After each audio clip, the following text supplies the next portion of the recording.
আজকে আমি তৈরি করছি পেঁয়াজি চিকেন। তো ভালোভাবে চিকেনকে ধুয়ে নিয়ে লবণ, হলুদ, টক দই দিয়ে ম্যারিনেট করতে হবে।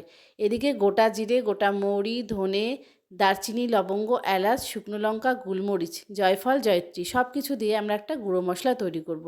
এদিকে ক্যাপসিকাম আর নিয়েছি পেঁয়াজ কেটে নেব। এদিকে তেল গরম করে দিয়ে দিলাম বাটার। তারপর ম্যারিনেট করা যে চিকেনটা বাটারের সাথে ভালোভাবে কিন্তু আমরা ফ্রাই করে নেব। চিকেনগুলো ফ্রাই করা হয়ে গেলে বড় বড় করে কেটে রাখা ক্যাপসিকাম আর পেঁয়াজ এগুলোকেও ওই তেলে হালকা ফ্রাই করে তুলে নেব। এরপর তেলের মধ্যে দিয়ে দিলাম কুচনো রসুন, কুচনো আদা ভালো করে নিয়ে তারপর ওখানে দিয়ে দিলাম পেঁয়াজ, টমেটো, লবণ, হলুদ, উষ্ণ গরম জল দিয়ে একটা মশলা তৈরি করলাম।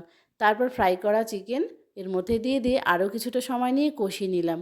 উপর থেকে দিয়ে দিলাম tomato sauce, soya sauce, chilli sauce আর কিছুটা গরম জল আর যে গুঁড়ো মশলাটা তৈরি করেছি সেটা আর ভেজে রাখা ক্যাপসিকাম আর পেঁয়াজ দিয়ে নাড়াচাড়া করলাম আর দিয়ে দিলাম বাটার। ব্যাস চিকেন আমাদের রেডি।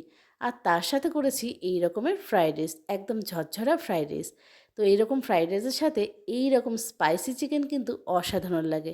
আর আমি এই চিকেনের নাম দিয়েছি পেঁয়াজি চিকেন। এটা একদমই আমার রেসিপি। খেতে জাস্ট অসাধারণ হয়েছে।